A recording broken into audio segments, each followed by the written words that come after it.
Fourth chapter का basic हम लोग पढ़ चुके थे पहले ही। हमने पढ़ लिया था कि किस तरीके से हम क्वाड्रेटिक इक्वेशन है उसको आइडेंटिफाई करते हैं कि क्वाड्रेटिक है या फिर नहीं है। तो आइडेंटिफिकेशन हमने पढ़ लिया था। आज हम उसके सिंप्लीफिकेशन के मेथड्स पढ़ेंगे। तो सबसे पहले हम स्टार्ट करते हैं हमारा chapter quadratic equation. Quadratic equation का जो हमारा चैप्टर है उसको हम स्टार्ट कर रहे हैं। तो उसके सॉल्यूशन के जो मेथड्स हैं, टोटल हमारे पास 3 मेथड रहेंगे। तो जो भी हमारा फर्स्ट मेथड है वो क्या है, फैक्टराइजेशन। फर्स्ट जो हमारा मेथड है वो क्या है, फैक्टराइजेशन मेथड। सेकंड मेथड रहेगा हमारा completing the square method. Completing the square method. बारी बारी से हम सारे मेथड्स को डिस्कस करेंगे। लास्ट मेथड रहेगा हमारा क्वाड्रेटिक फॉर्मूला। तो ये 3 मेथड हम पढ़ेंगे। तो जो फर्स्ट मेथड है फैक्टराइजेशन मेथड, हम सबसे पहले उसी को ही डिस्कस करेंगे, ठीक है। तो फर्स्ट मेथड है हमारा, तो अब हम पढ़ेंगे सबसे पहला फैक्टराइजेशन मेथड। फैक्टराइजेशन मेथड्स के अकॉर्डिंग हम इक्वेशंस को सिंप्लीफाई करना सीखेंगे। तो नॉर्मल इक्वेशन ले लेते हैं सबसे पहले कोई भी एक। अच्छा, सबसे पहले हम क्वाड्रेटिक इक्वेशन की जनरल फॉर्म पढ़ लेते हैं, क्योंकि कई बार ऐसा होता है कि इक्वेशन हमें थोड़ी घुमा फिरा के गिवन होती है। तो हमें क्वाड्रेटिक इक्वेशन की जनरल फॉर्म पता होनी चाहिए ताकि हम उसको अरेंज कर पाए। तो ax² + bx + c = 0 where a is not equal to 0। ये हमारी क्वाड्रेटिक इक्वेशन की जनरल फॉर्म है। ध्यान देना, a is not equal to 0 है। a की वैल्यू कभी भी हम 0 नहीं ले सकते, b और c हम 0 पुट कर सकते हैं, ठीक है। तो ये हमारी फर्स्ट कंडीशन है। एमसीक्यू में आपसे ऑप्शन देके पूछ सकता है कि फर्स्ट ऑप्शन आपको दे दे a is not equal to 0, second दे दे b is not equal to 0, third दे दे c is not equal to 0, fourth दे दे नन ऑफ अबव या नन ऑफ दीज, कुछ भी दे दे। इनमें से पूछ ले कि बता कौन सी कंडीशन सही है। तो कई बार हमें देखने के लिए लगता है कि ए बी और सी तो तीनों सेम ही चीजें हैं, तो ये तो तीनों सही होंगी, एक जैसी हैं, मतलब तीनों में से किसी एक को गलत करना तो ठीक नहीं है। तो हम कई बार इसको टिक कर देते हैं नन ऑफ दीज को। तो ये हमारी सबसे बड़ी मिस्टेक होती है। हम इक्वेशन को ध्यान से पढ़ेंगे। क्वाड्रेटिक इक्वेशन है वो क्या होती है, हमने पढ़ा कि क्वाड्रेटिक इक्वेशन मतलब कि उसमें जो डिग्री है, हाईएस्ट जो वेरिएबल की पावर है वो कितनी होनी चाहिए, 2 होनी चाहिए। तो जो पावर 2 है, x की पावर 2, उसका कोफिशिएंट कितना है, a। अगर हम उसी के कोफिशिएंट को 0 बना देंगे तो 0 इंटू समथिंग क्या हो जाएगा, 0। तो ये वाली चीज अगर हम 0 कर देते हैं तो हमारी इक्वेशन सिर्फ इतनी बनेगी, समझ रहे हो, bx + c, जो कि क्या हो जाती है, लीनियर इक्वेशन। तो लीनियर तो हमें चाहिए नहीं, हमें तो क्या चाहिए, क्वाड्रेटिक। तो इस वजह से हम a को कभी भी 0 के इक्वल नहीं रखते। तो हमारी जो करेक्ट कंडीशन है वो क्या है, फर्स्ट, ठीक है। तो ये हमारी क्वाड्रेटिक इक्वेशन की जनरल फॉर्म है। तो हम नॉर्मल अब इक्वेशन ले लेते हैं, फैक्टराइजेशन मेथड से हम उसको सिंप्लीफाई करेंगे। तो हमने कोई भी एक इक्वेशन ले ली, x² + 7x + 10 = 0। फैक्टराइजेशन, फैक्टर्स हमें बनाने हैं। ये मेथड हम पहले भी पढ़ चुके हैं, 9th क्लास में आपने पढ़ा होगा। फैक्टराइजेशन मेथड हमने इसका नाम पढ़ा था by splitting the middle term method. कभी कभी यूज कर लेते हैं splitting the middle term method, otherwise इसका जो फॉर्मुलेटेड नाम है, ऑफिशियल जो इसकी आइडेंटिफिकेशन है वो यही है, फैक्टराइजेशन के नाम से। मेथड क्या कहता है, कांस्टेंट टर्म को देखो, कांस्टेंट टर्म जिसमें वेरिएबल टर्म नहीं है, कांस्टेंट टर्म के 2 फैक्टर बनाओ। फैक्टर मतलब कोई 2 नंबर ऐसे ढूंढो जिनकी मल्टीप्लाई करने के बाद 10 आता है। 10 के फैक्टर बनाएंगे, 1 × 10 10 होता है, 2 × 5 10 होता है। क्या इनके अलावा कोई और फैक्टर है जिनकी मल्टीप्लिकेशन 10 आती हो? अब कुछ का आंसर होगा मैम 10 × 1 = 10 होता है, 10 × 1। तो बेटा 1 × 10 और 10 × 1 तो एक ही बात होती है। तो इनके अलावा कोई भी ऐसे फैक्टर्स नहीं है जिनकी मल्टीप्लाई 10 आती, ठीक है। अब हम देखेंगे कि ऐसे 2 नंबर हमें चूज करने हैं जिनकी मल्टीप्लिकेशन तो 10 आए, लेकिन ऐड या सब्ट्रैक्ट करने के बाद 7 आए। ऐड या सब्ट्रैक्ट करने के बाद जो हमारी सेंट्रल टर्म है उसके इक्वल आए। तो फर्स्ट है 1 और 10, 10 + 1 11 नहीं चाहिए, 10 माइनस 1 9 नहीं चाहिए, 2 प्लस 5 7 वही चाहिए। तो हमारे जो फैक्टर्स हैं वो क्या जाएंगे 2 और 5। तो हम क्या लिखेंगे एक्स स्क्वायर, 7 को क्या लिख लेंगे 2 प्लस 5, तो 2x plus 5x plus 10 equal to 0। ठीक है, 3 टर्म थी, हमने उनको क्या बना लिया 4 टर्म, दो दो के पेयर बनाएंगे, स्टार्टिंग के 2 टर्म, एंडिंग की 2 टर्म। स्टार्टिंग की 2 टर्म्स में से हम देखेंगे कौन सी चीज हम कॉमन निकाल सकते हैं। यहाँ पे 2x है, यहाँ पे एक ही x है, कितने x कॉमन आ सकते हैं 1, तो x की पावर 1 को हमने कॉमन निकाल लिया, 2x थे, एक x बाहर चला गया, अंदर कितना बचेगा 1, यहाँ पे एक ही x था उसको हम बाहर ले चुके हैं, अंदर क्या है 2 है, तो अंदर क्या बच जाएगा। ठीक है, next 2 terms plus as it is है, 5x और 10x दोनों में से क्या चीज कॉमन आ सकती है, x तो आएगा नहीं क्योंकि इसके पास x है, इसके पास x नहीं है, तो हम कॉमन नहीं निकाल सकते। 5 देखते हैं, यहाँ पे 5 है, यहाँ पे 10 है, तो 5 2 10, दोनों में से 5 हम कॉमन निकाल सकते हैं, तो हमने 5 को कॉमन निकाल लिया, यहाँ से क्या बचेगा x, 5 2 10, 5 हम बाहर निकाल चुके हैं, तो अंदर क्या बच जाएगा 2। ठीक है, आपको ध्यान देना है कि ब्रैकेट के अंदर जो टर्म आई है वो कैसी है हमारी सेम टर्म, यहीं से ही आपको पता चल जाएगा कि आपका क्वेश्चन सही है या गलत है। ब्रैकेट के अंदर वाली टर्म जो है वो सेम होनी चाहिए, अगर ब्रैकेट के अंदर वाली टर्म आपकी सेम नहीं है तो इसका मतलब आपका क्वेश्चन गलत है। आपको ऊपर से अपना क्वेश्चन चेक करने की जरूरत है और मोस्टली आपको अपने फैक्टर्स देखने की जरूरत है कि आपने सही बनाए हैं या नहीं। अब देखो ब्रैकेट वाली टर्म सेम है, उसको हम कॉमन निकालेंगे, x प्लस 2 को कॉमन निकालिए।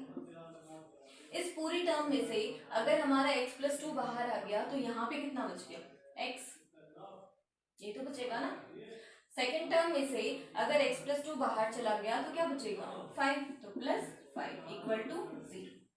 अगर दो टर्म्स की मल्टीप्लीकेशन 0 है तो दोनों में से किसी एक को तो 0 होना ही पड़ेगा। फॉर एग्जाम्पल अगर मैं कहूँ 5 इंटू 0 तो आंसर क्या होता है 0, अगर मैं कहूँ 0 इंटू 2 तो आंसर क्या होता है 0, अगर मैं कहूँ 0 इंटू 0 तो भी आंसर क्या होता है 0। लेकिन अगर मैं ये कहूँ 5 इंटू 2 तो क्या उसका आंसर भी 0 होगा, नहीं होगा, इसका आंसर 0 नहीं होगा, कितना होगा 10 हो जाएगा। ठीक है, तो इसका आंसर हमारा 0 नहीं हो सकता। तो हमने क्या देखा, 0 मल्टीप्लीकेशन कब आएगी, जब या तो दोनों टर्म 0 हो या दोनों में से कोई भी एक टर्म 0 हो। तो यहाँ पे भी मल्टीप्लीकेशन हमारी 0 आ रही है, तो हम क्या कहेंगे, या तो पहले वाली टर्म 0 है, either x plus 2 equal to 0, या फिर दूसरे वाली टर्म हमारी 0, दोनों भी हो सकती है, दोनों भी हो सकती हैं, लेकिन जरूरी तो नहीं है कि दोनों हो। तो हम एक ही कंडीशन मान के चलते हैं, या तो ये 0 है या फिर ये 0 है। अगर x प्लस 2 हमारा 0 है तो प्लस का 2 राइट में जाएगा, क्या बन जाएगा माइनस का 2। सेम ऐसे ही प्लस का 5 राइट में जाएगा तो क्या बन जाएगा माइनस का 5। तो ये हमारे दो जीरोस आ गए और यूजिंग फैक्टराइजेशन मेथड। ठीक है, सेम टाइम पे हम एक और एग्जांपल ले लेते हैं, छोटी सी सिंपल सी, देखने में सिंपल लगती है लेकिन हमें कई बार कंफ्यूज बहुत कर देती है, और एग्जाम में मोस्टली हमारे कंफ्यूजिंग क्वेश्चंस ही आते हैं। जैसे हमें कह दिया 3x² minus 9 equal to 0, quadratic equation है, बिल्कुल है। प्रॉब्लम कहाँ पे है, हमने पढ़ा था जनरल फॉर्म होती है ये, जिसमें होती है 3 टर्म। ठीक है, मिडिल टर्म को स्प्लिट करते हैं, कांस्टेंट के फैक्टर देखते हैं, मिडिल टर्म ही नहीं है, नहीं है ना मिडिल टर्म, तो मिडिल टर्म नहीं है तो हमें कंफ्यूज नहीं होना है। ये थी 3 टर्म की बात। जब भी हमारे पास 2 टर्म की बात आ जाए तो 2 टर्म में हम क्या करेंगे, सबसे पहले इस चीज को राइट में ले जाओ, कांस्टेंट टर्म को राइट में ले जाओ, तो 3x² is equal to 9, minus का 9 था राइट में गया तो क्या बन गया प्लस का 9, मल्टीप्लीकेशन में 3 है उधर जाएगा तो क्या बन जाएगा डिवाइड में 3, x² इज इक्वल टू 9/3, 3 से इसको कैंसिल किया 3, तो x² की वैल्यू कितनी आ गई 3, x² है, हमें वैल्यू किसकी चाहिए x की, तो क्या हो जाएगा x इज इक्वल स्क्वायर है, स्क्वायर को हटाने के लिए दोनों साइड रूट लेना पड़ेगा, रूट लेंगे तो यहाँ पे क्या आ जाएगा ये प्लस माइनस रूट 3। जब भी हम रूट लेते हैं तो प्लस और माइनस दोनों के साइन यूज करते हैं, क्योंकि प्लस का स्क्वायर भी प्लस होता है और माइनस का स्क्वायर भी प्लस ही होता है। ठीक है, तो ये हमारा सिंपल सा क्वेश्चन बन जाता है अगर हम इसको डायरेक्टली सॉल्व करते हैं। तो कंफ्यूज होने की ज़रूरत नहीं है, सिर्फ हमें सॉल्व करना है, उसको x की वैल्यू फाइंड आउट करनी है। तो ज़रूरी नहीं है कि अगर हमें मिडिल टर्म नहीं दे रखी तो हम सोच में पड़ जाएं कि मिडिल टर्म नहीं है, हम कैसे करेंगे ऐसे। तो नेक्स्ट हमारा क्वेश्चन ले लेते हैं, 6√2x² plus 5x minus 3 generally problem हमारी इसी टाइप की इक्वेशंस में आती है, बाकी हम कर लेते हैं सिंपलीफाई। तो कई बार क्वेश्चन ऐसा भी होता है उसमें मेंशन करके कहता है कि हमें फैक्टराइजेशन से ही सिंपलीफाई करनी है। ठीक है, तो फैक्टराइजेशन मेथड हमारा क्या कहता है कि फर्स्ट टर्म और लास्ट टर्म को मल्टीप्लाई करना है। फर्स्ट टर्म है हमारी 6, लास्ट टर्म है हमारी -3। ठीक है, मल्टीप्लाई कराएंगे 6 की 3 से, अगर बाई 6 3 का 18, √2 इंटू में √2 क्या हो जाएगा, √4 मतलब 2 और माइनस, तो ये कितना आ गया माइनस का 30। ठीक है, अब हम क्या करेंगे 36 को फैक्टराइज करेंगे। 36 के फैक्टर देखेंगे कौन कौन है, तो 1 इंटू 36, साथ साथ करते चलते हमें एडिशन में क्या चाहिए 5, इनसे तो कभी भी नहीं आएगा। फिर 2 इंटू 18 नहीं आएगा, 3 इंटू 12 नहीं आएगा, 4 इंटू 9 आ सकता है, लास्ट क्या बचता है 6 इंटू 6। तो 6 इंटू 6 भी नहीं होगा, 6 6 12 और 6 माइनस 6 से 0 नहीं हो सकता, तो हमारा क्या आ जाएगा 4 और 9। अब बात आती है सिंपल की, मल्टीप्लिकेशन हमें कैसे चाहिए, नेगेटिव चाहिए। मल्टीप्लिकेशन जब भी हमें नेगेटिव चाहिए तो इसका मतलब या तो हमारा फर्स्ट नंबर नेगेटिव होगा या तो सेकेंड नंबर नेगेटिव होगा, मतलब दोनों में से कोई एक नंबर हमारा नेगेटिव होना चाहिए। कौन सा नेगेटिव होगा ये तो सोचना पड़ेगा, दोनों में से एक नेगेटिव है तो हम किसको ले लेंगे, ये तो हमें विद प्रूफ पता होना चाहिए कि कौन सी टर्म नेगेटिव होगी। तो ये चीज़ बताती है सेंट्रल। सेंट्रल टर्म का जो सिंबल है वो हम हमेशा बड़ी टर्म के साथ, ठीक है, दोनों में से बड़ा कौन है 4 और 9 में से 9, तो ये जो पॉजिटिव साइन है वो कौन लेगा 9 लेगा, और जो बच गया वो 4 के पास।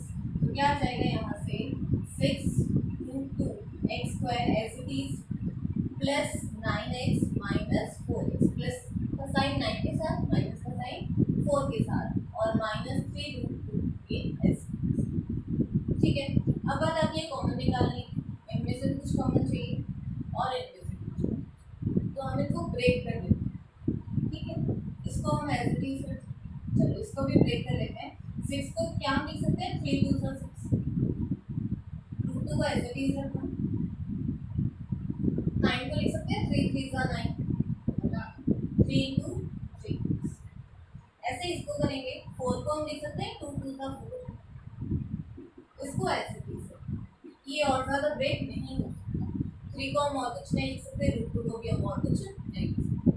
इन दोनों में से एक तो ये 3 कॉमन आ जाएगा, उसके अलावा एक हमारा x कॉमन, ठीक है, तो यहाँ से हमने एक तो 3 को कॉमन निकाल लिया और एक x बचेगा, क्या ये 2 बच गया, यहाँ से √2 बच गया और यहाँ से एक x, ठीक है।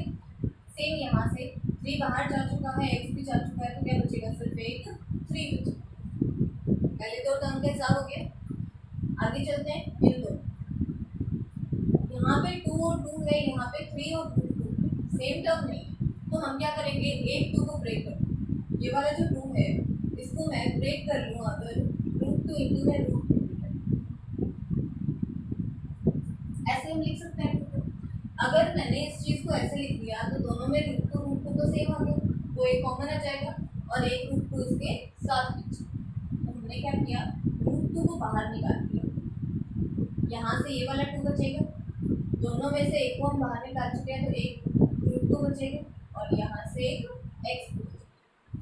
ये √2 बाहर जा चुका है, यहाँ से क्या आ जाएगा -3 इक्वल टू, सॉरी माइनस हम बाहर निकाल चुके हैं तो यहाँ पे क्या आ जाएगा प्लस, ठीक है।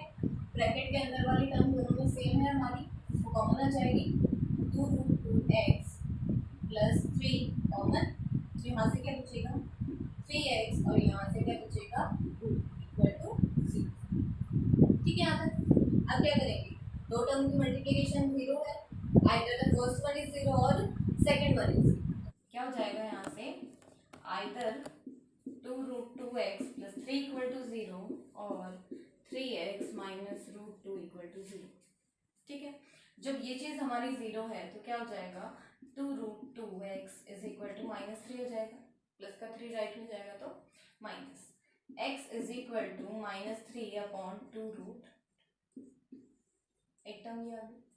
इधर से इसको किया हमने तो क्या जाएगा, 3x इक्वल में माइनस का रूट उधर जाएगा तो +√2, ठीक है। x इज इक्वल टू क्या हो जाएगा, √2/3। तो x की दो वैल्यूज आ गई हमारे पास, 3/2 और √2/3। तो कंफ्यूज नहीं होना है, चाहे हमें रूट में इक्वेशन दे रखी हो, चाहे सिंपल इक्वेशंस हो, कोई भी इक्वेशन हो तो हम उसको इजीली सिंप्लीफाई कर सकते हैं। आपको सिर्फ फैक्टराइजेशन मेथड पे फोकस करना है और कॉमन लेते टाइम ध्यान रखना है कि हम कौन कौन सी चीज़ों को कॉमन निकाल सकते हैं, और ब्रैकेट के अंदर वाली चीज़ को खासकर से देखना है कि वो हमारी सेम होनी चाहिए, ठीक है। तो इस मेथड से रिलेटेड जितने भी क्वेश्चंस आपके पास अवेलेबल हों, किसी भी बुक से हो, चाहे वो NCERT, एलिमेंट्स, RD शर्मा, आप सभी बुक्स को यूज़ कर सकते हो। उनको आप सॉल्व करो, सिंप्लीफाई करो, अपना चैप्टर अच्छे से स्ट्रॉन्ग बनाओ, ताकि अगर आपसे कोई भी क्वेश्चन पूछे तो आप उसका आंसर फटाक से दे पाओ, ठीक है। तो इसके बाद आगे हम कल नेक्स्ट क्लास में कंटिन्यू करेंगे। Thank you so much.